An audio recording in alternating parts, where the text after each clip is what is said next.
আমি মালিক সমিতির secretary Bashundhara shopping mall. তো আমি ব্যবসায়ীদের কল্যাণে, কাস্টমারদের কল্যাণে এই সময়টার জন্য আপনার অভিযানকে আমি অ্যাপ্রিসিয়েট করি। এটা আমাদের কল্যাণে, আমিও তো আমরা শুধু বসুন্ধরা, আমার পরিবারের জন্য তো আমি কিনি। শপিং মল ইনি সংগ্রহ করতেছেন চকবাজার থেকে বা লোকাল মার্কেট থেকে।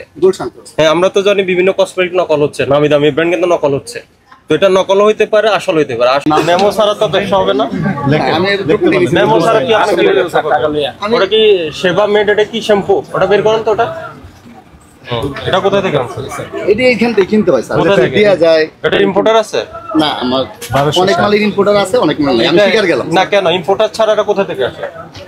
লাখ বলে লাকেশ পার্টিরা দেয়, এটা বলে। আপনি কোথা থেকে নিছেন? আমার ওরকমই দেয়া যায়, কিছু মানুষ দিয়ে যায়। গুলশান টান হয় কিনা। না না, লাকেশ পার্টি কেউ দিয়ে যায় আপনাকে? দুই একটা করে নিয়ে আসে যারা। চকবাজার থেকে আনেন? না, এটা চকবাজার না, চকবাজার আনি কিছু অন্য প্রোডাক্ট, এই যে এইসব প্রোডাক্ট আনতে পারে না। তো তাহলে এই যে যেখানে আমদানিকারক নাই, আপনি কিছু নেন লাগেজ থেকে, কিছু নেন চকবাজার থেকে, কিছু নেন গুলশান থেকে, ঠিক আছে? তো এটা কি কোন, এটা আসল না নকল আপনি বুঝতে পারেন? স্যার ওরকম ভাবে দেখছিলাম, আমরা বুঝতে পারবো বা জানেন না আসল বা নকল, আপনি শিওর না? না, ওইভাবে আমরা। এবং দামটা আপনি নির্ধারণ করেন? এটা হলো আমাদের কিনে আনিছে, ওই হিসাবে নির্ধারণ করে। এই যে 1260 টাকা এটার দাম, এটার ক্রয় মূল্য কত ছিল আপনার? এর ক্রয় মূল্য ছিল 850 টাকা। দেখি এটা কোথা থেকে কিনবেন? এক এক জায়গা থেকে কিনতে হয়। এটার ক্রয়ের 1200 টাকা আমার কাছে নাই। এখন আপনারা যেটা করবেন এটা আমার কাছে নাই বাবা। তো এটা কি অপরাধ না? আপনি আমি অপরাধ স্বীকার গেলাম, এটা আমার কাছে নাই। হ্যাঁ, এটা আমার কাছে নাই, আমি এটা স্বীকার গেলাম। এটা যেহেতু মোড়কজাত পণ্য, এটা যদি বিদেশ থেকে আসে, এখানে আমদানিকারকের সঠিক স্পষ্ট তথ্য থাকবে। সমস্যা হলো স্যার, সব ঠিক আছে। এবং পাই নাই আমি আবার দোকানটা নিছি ডিসেম্বরে, অনেক মাল কিনে নিতে। এটা নকল কি আসল আমরা তো জানি না। এটা আমিও জানি না স্যার, কারণ যারা নকল জানে তারা একমাত্র বলতে পারে। তাহলে আপনি শিওর নকল একটা প্রোডাক্ট যদি এটা স্কিন ইউজ হয় বা আদার্স ইউজ হয়, কসমেটিক, যেটা এটা দিয়ে আপনি প্রাইস নির্ধারণ করেন। বাড়িতে ওই যে রেট দিয়ে দেখাইতে হয়, নাইলে তো কাস্টমারে বলে কত। একটা দেখান তো, একটা দেখান। এই যে ওইখানে দেওয়া আছে 1800। দেন না, একটা প্রোডাক্ট আপনি যেভাবে কাজ করেন এটা দেখান। এই যে বাবু, একটা প্রোডাক্টে বসানো। ধরুন আমি নরমালি দেখাইলাম, এটাই দিলাম। এভাবে বসাই দেন। তাহলে ওর দাম কত হলো? 1850 হলো। 1850 হয়ে গেল। মানে এই দামটা আপনি ঠিক করে দিচ্ছেন? আমার ওই যে কেমন আপনি তো উৎপাদনও করেন না, আমদানিও করেন না, আপনি খুচরা বিক্রেতা, রিটেল শপ। তো এটা আপনি প্রাইস নির্ধারণ করে দিন। এটা এখন সমস্যা হলো স্যার, ওই যে মানুষ একটু প্রাইস না দেখলে নিতে চায় না। সমস্যা হলো এই জায়গাটা। প্রাইস তো আপনি নির্ধারণ করতে পারেন না। এখন এটা আমি স্বীকার গেলাম, এটা আমার উপর ভুল। এটা আমাদের ভুল। এটা শুধু এটা ভুল না, আপনার যে নকল না আসল সেটা তো সন্দেহজনক। এখন সমস্যা হলো আমি এখন আপনার সাথে তো বলতে পারবো না স্যার কোনটা আসল কোনটা নকল। তা আমার এটা মাথা এটা মাইনেই নিতে হবে। ছোট শিশি এটা কি? এটা দেখি লাল, এটা এটা বডি শপের। বডি শপে কি এটা? এটা হলো যে টিকটি অয়েলটা। হ্যাঁ, টিকটি অয়েলটা। টিকটি অয়েল, এটার দাম 1550। এটা এই যে এটাকে আপনি লাগিয়েছেন? হ্যাঁ, কারণ বডি শপে আনতে গেলে এটা আমাদের আরো বেশি, ওরা বাইরে দিবে না। ওরা বাইরে আমাদের দিবে না। হ্যাঁ, নিচে আছে, কিন্তু ওরা আমাদের কাছে বিক্রি করবে না। তা আপনি কোথা থেকে আনেন? এটা ওই যে বাইরে টানে মানুষজন, লাকেশ বাড়িটা ওরা দেয়, কারণ ইম্পোর্টাররা ওরা আমাকে দিবে না এটা, কিন্তু কাস্টমার চায় তখন আমি এটা। আপনার কাছে আপনি ইম্পোর্টারের আছে, কাগজ আছে? না, আপনার ইনভয়েস কোনটা আছে না? যেমন গুলশান থেকে আনেন, ইম্পোর্টারের আছে ইনভয়েস আছে না? মেমোটা এনে রাখি না, বললাম কোনো প্রকার মেমোই নেই আপনার আছে বাসায়। আমি বললে আমার বাসায় আমি বলছি যেগুলার আপনার তো যেগুলা লাগে যায় সেগুলো মেমো দেয় না, কিন্তু চকবাজার এবং গুলশান থেকে যাদের কাছ থেকে আনেন তারা মেমো দেয়। আমাকে কয়েকটা মেমো দেখান। মানে কি আপনার দোকানে নেই? দোকানে কাগজপত্র রাখা জায়গা না, তো এই জন্য আমরা বাসায় নিয়ে যাই। দাম নির্ধারণ করছি। মালামাল সব বাসায় রাখবেন, এখানে রাখার দরকার কি? কেন এগুলো তো আপনাদের এর আগে বলা হয়েছে। না, এটা কিছু না, এটা চায়না প্রোডাক্ট। এটা কোথা থেকে? এটা চায়না প্রোডাক্ট। কি আনছে চায়না থেকে? এটা চায়নাতে अवेलेबल। এটা পার্লারে চায়। কে আনছে? এটা চকবাজার থেকে আনছে। আপনার চকবাজার থেকে আনছে? হ্যাঁ, এটা তো চকবাজার ওরা কি চায়না থেকে আনছে? ওরা চায়নাতে আনছে। তাহলে ওদের নাম কি? ওরা তো স্টিকার বিএসটি দেয়নি স্যার। আচ্ছা, এটা কয়ের ইনভয়েস আছে আপনার? না, এটা কোনোটাই নেই। আমি দোকানটা এটার দাম 1250 টাকা আপনি নির্ধারণ করছেন? হ্যাঁ, এটা 850 টাকা কিনা। আপনার মুখের কথা আপনি দেখেন না, আমি মানে সত্য কথাই বলতেছি, আমি মিথ্যা কথা বলবো না। আমি সত্য কথাই বলতেছি এবং আমার অপরাধ এটাও স্বীকার করতেছি। ক্রয়ের রসিদ আছে? এটা ক্রয়ের রাখি না, কারণ দুইটা চকবাজারে এমন ম্যাম আছে স্যার, ওদের কোনো দোকানের নামই দেয় না। আচ্ছা, আর ওই যে এগুলো একটা দেন, এটা কি কোরিয়ান লেখা? এই নিচে নিচে এগুলো সিরাম নাকি? এটা কোরিয়ান। এটা কি? কোরিয়ান কি এটা? এটা সিরাম। সিরাম কোথায় ব্যবহার করে এটা? এটা ফেসে ব্যবহার করে। ফেসের সিরাম। জি। এটার দাম আপনি 2325 টাকা, 2325 টাকা। এটা আপনি নির্ধারণ করছেন? জি। এটা কোরিয়া থেকে কি আনছে? কোন ইম্পোর্টার আছে? না, ইম্পোর্টার নেই। আপনি কোথা থেকে সংগ্রহ করছেন? এটা আমি গুলশান থেকে। গুলশান? জি। কোন প্রতিষ্ঠানের নাম কি? গুলশান হলো রাহাত আছে, রাহাত এন্টারপ্রাইজ আছে, অনন্যা আছে। রাহাত, অনন্যা এগুলার কি ইনভয়েস আছে? এটা আমার বাসায় আছে, আমি চাইলে 10 মিনিট ভিতরে নিতে পারবো। কেন এটা দোকানে রাখবেন? দোকানে আসলে মেমো রাখার জায়গা হয় না স্যার, এই জন্য। কারণ মেমো কি খুব বেশি নাকি? বেশি হয়ে যায়, মাথায় আনতে গেলে আমি আবার মেমো রাখার জায়গা হয় না, এই জন্য বাসায় মেমো রাখেন, এখানে পয়সা এখানে আগে মাল রাখতে দিত উপরে, এখন মাল রাখতে দেয় না। এখন আপনার সবই তো একই, সবই বিদেশি প্রোডাক্ট আপনার।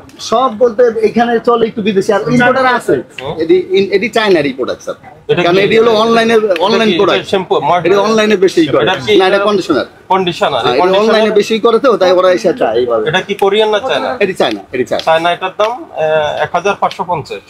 এডি চায়না। সিরামের দাম হলো 2325। আর 5000 টাকার উপরে দাম আছে, এরকম কি আছে?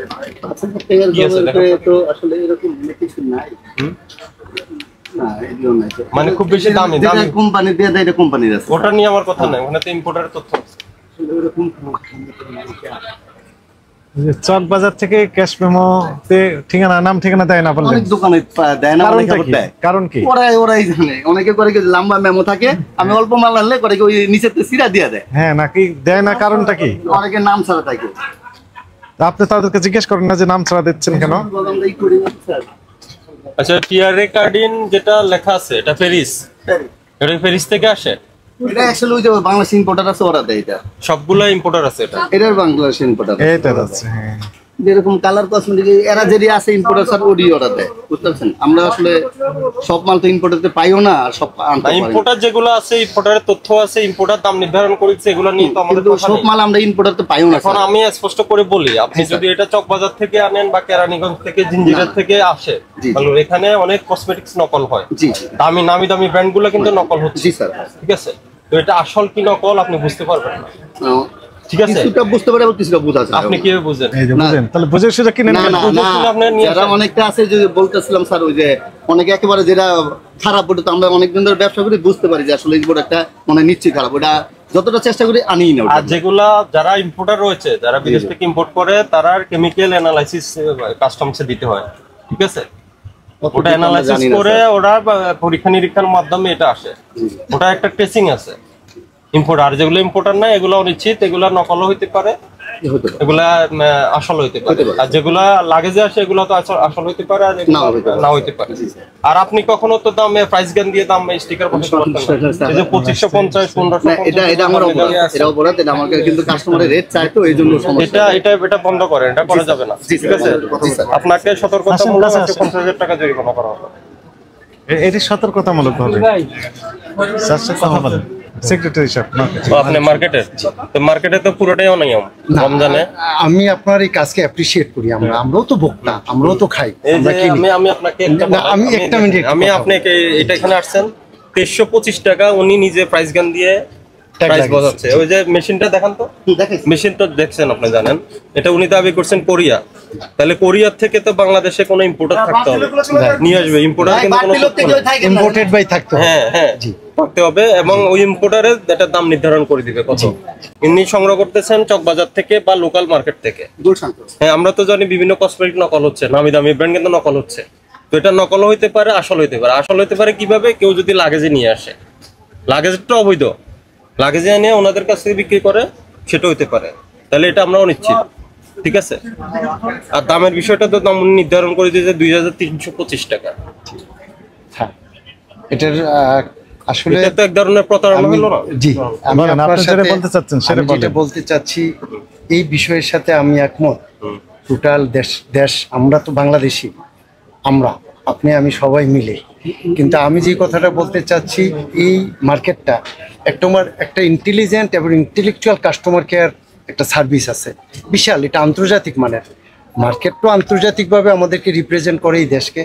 একটা কাস্টমার কেয়ার আছে এই মার্কেটের, অনেক ইন্টেলেকচুয়াল এবং ইন্টেলিজেন্ট লোকজন দ্বারা এখানে এত একটা জাজমেন্ট, যেটা আন্তর্জাতিক বাজারও আমরা এটা পাই না। তো যে জিনিসটা উনি হয়তো একজন সেলসম্যান, যে জিনিসটা উনি সেলসম্যান, ওনার কাছে সমস্ত তথ্য উপাত্ত থাকে না। কিনতে গেলে অনেক ক্ষেত্রেই যাদের ওই যে নাই, বিএসটিআই অনুমোদন নাই, ওনারা গুলশানে বেচা কিনা করে, বিভিন্নখানে বেচা কিনা করে। আপনারা আমাদের চেয়ে ভালো জানেন, আপনাদের গোয়েন্দা টিম আছে, ওইখান থেকে কিনে আনে ওনারা। অনেক সময় ওনারাই কাগজ দিতে পারে, কিন্তু আমরা তো এই দেশটা নিয়েই চলব। আমাদের যদি কোনো ভুল থাকে, আমি এই রমজান মাস আমাদের বিগত সময়গুলি খুবই খারাপ গেছে, দেশের সার্বিক অবস্থা। আমি মালিক সমিতির সেক্রেটারি বসুন্ধরা শপিং। তো আমি ব্যবসায়ীদের কল্যাণে, কাস্টমারদের কল্যাণে এই সময়টার জন্য আপনার অভিযানকে আমি অ্যাপ্রিসিয়েট করি। এটা আমাদের কল্যাণে, আমিও তো আমরা শুধু বসুন্ধরা, আমার পরিবারের জন্য তো আমি কিনি। শপিং মলে আমরা জি জি, আমরা চাই এগুলি জনবল আরো বাড়ুক। আমরা তো আসলে আমাদের মতোই, আপনারা গেলেই আমরা একটু সচেতন হই। এই যে আসছেন, আমাদের এটা নোটিশ হয়ে গেছে, আমরা সচেতন থাকবো।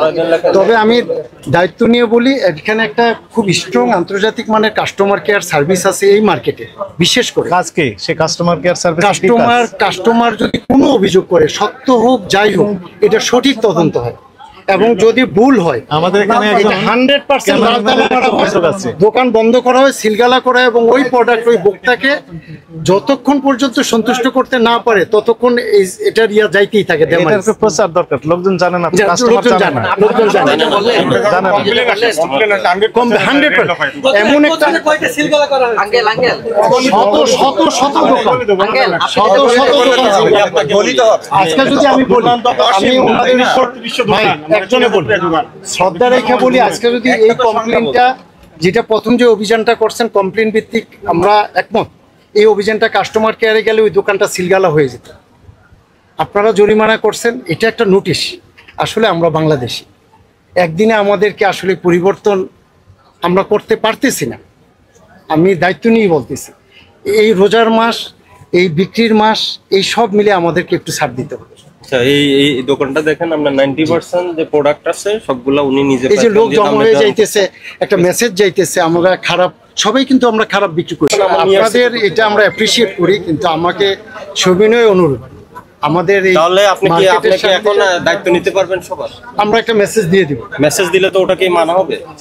আপনি সবার দায়িত্ব নিতে পারবেন যে আমার এখানে কোনো অনিয়ম হবে না। আমরা তো অনিয়ম পাচ্ছি। জি, এটা আমরা এর বাইরে আমি আপনাদের বলি, আপনার যেটা কাস্টমার কেয়ার রেখেছেন এটাকে আমরা সাধুবাদ জানাই। আন্তর্জাতিক মানে, এই আন্তর্জাতিক মানে আমরা সাধুবাদ জানাই। মেধাবী কিছু অফিসার এখানে, ওটার কাজ আপনার চলমান রাখেন, আর আমাদের তরফ থেকে আমাদেরও মনিটরিং থাকবে। ইনশাআল্লাহ, ঠিক আছে? আপনারা আসেন, আমরা চাই। আমরা একটু ঘাবড়ে যাচ্ছি, আমাদের ভুল আছে, আমরা ভুলের মধ্যে আতঙ্কিত হওয়ার কিছু নাই, আমরা তো কিছু করছি না। পুলিশ দেখলে, আপনাদেরকে দেখলে, এটা বিগত সময় 7-8 মাস আমরা একদম কাস্টমার শূন্য ছিলাম। বিশ্বাস করে, আমরা তো আপনাদেরই ভাই বেরাদার, আমাদের ভুলগুলি আমরা শুধরাই নেব ভাই, ভুলগুলি শুধরাই নিতে হবে। আমি এই প্রোডাক্ট কিন্তু আমিও ব্যবহার করি, প্লিজ সঠিক হইতে হবে, জবাবদিহিতা থাকতে হবে। সেই সাথে এখন যেহেতু রমজানে আমাদের পোশাক, কসমেটিক্স এসব পণ্যেরও চাহিদা রয়েছে। তো এই প্রেক্ষিতে আমরা আজকে বসুন্ধরা শপিং মলের 2টা প্রতিষ্ঠান দেখেছি পোশাকে। ওনারা যারা দাবি করলেন, ওনারা পাকিস্তান এবং ইন্ডিয়ার থেকে পোশাক নিয়ে এসে বিক্রি করেন এবং আমরা ট্যাগও পেয়েছি যে ইন্ডিয়ান পোশাক। কিন্তু এই সপক্ষে কোনো ইন্ডিয়ার থেকে ইম্পোর্টেড এবং যার থেকে ক্রয় করেছেন তার সপক্ষে কোনো ক্যাশ মেমো বা কোনো কাগজপত্র উনি দেখাতে পারেন। এটা হলো স্টাইল ইকো আর একটা হলো আলবেলি ফ্যাশন। এই 2টা প্রতিষ্ঠানকে আমরা 50-50 1 লক্ষ টাকা জরিমানা করেছি, 50,000 করে। আর এখানে আরেকটা কসমেটিক্সের প্রতিষ্ঠান পেয়েছি, ওনার যে প্রোডাক্টগুলো রয়েছে প্রায় 90% প্রোডাক্টে হলে প্রাইস ট্যাগ উনি দিচ্ছেন, প্রাইস গান দিয়ে। ওনার সোর্স কি, এগুলো কোথা থেকে সোর্স করেন? উনি এটা গুলশান, চকবাজার, কেরানীগঞ্জ এসব জায়গা থেকে উনি সোর্স করেন এবং কোনোটা কোরিয়ান, কোনোটা ইউএসএ, এসব জায়গা থেকে উনি দাবি করছেন যেসব প্রোডাক্ট, কিন্তু এটা কোনো ইম্পোর্টারের তথ্য নেই, কোনো ইম্পোর্টারের লেভেল নেই। উনি নিজে এটা প্রাইস নির্ধারণ করছে, ক্ষেত্র বিশেষে 4,000 টাকার উপরেও আছে, 1,500 টাকা, 2,000 টাকা এই ধরনের কসমেটিক্সগুলোর দাম। এই প্রেক্ষিতে এই প্রতিষ্ঠানটাকে আমরা আজকে 50,000 টাকা জরিমানা করেছি। টোটাল 3টা প্রতিষ্ঠান আজকে 1.5 লক্ষ টাকা জরিমানা করা হয়েছে। আর আমরা এখানে বসুন্ধরাতে যেহেতু অনেকগুলো প্রতিষ্ঠান রয়েছে, আমাদের একদিন এটা মনিটরিং করা সম্ভব না। সেক্ষেত্রে বসুন্ধরার যে দোকান মালিক সমিতির সভাপতি বা সেক্রেটারি মহোদয় রয়েছেন, তারা দায়িত্ব নিয়েছেন এই মার্কেটে কোনো অনিয়ম হবে না। তারা নিজেদের কাস্টমার কেয়ার সেন্টার আছে, সবাইকে ওনারা সচেতন করবেন, তারা সভা করবেন, এই মার্কেটে আর কোনো অনিয়ম হবে না, এই বিষয়ে উনি দায়িত্ব নেবেন বলছেন।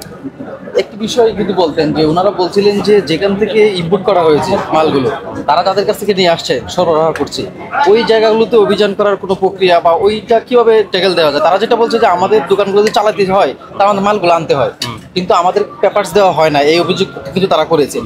যারা পেপার যেটা ইম্পোর্ট করে তাদের বিষয়ে আসলে কি করা যায়, করণীয় এই আমরা তাদের থেকে তথ্য নিয়েছেন, তারা কোথায় মালগুলো সোর্স করেন, তাদের ইম্পোর্টার অথবা তাদের যারা হোলসেলার রয়েছে সে তথ্যগুলো আমরা নিয়েছি, এই পেপারসগুলো আমরা নিয়েছি। আমরা শীঘ্রই তাদের ওখানে অনুসন্ধান করব অ্যাকচুয়ালি তারা কি ইম্পোর্ট করেন নাকি লোকালি প্রডিউস করেন। আসন্ন ঈদ উল ফিতরকে সামনে রেখে অভিযানের তৎপরতা বেশ দৃঢ় করা হয়েছে। রমজানের কতদিন পর্যন্ত এই ঈদ উপলক্ষে অভিযানটা অব্যাহত থাকবে? ঈদ উল আজহাকে পুরো রমজান মাস জুড়ে আমাদের টার্গেট রয়েছে, সে লক্ষ্যে আমরা অভিযান পরিচালনা করছি এবং এটা একদম ঈদের আগদিন পর্যন্ত এটা চলমান থাকবে। ঠিক আছে।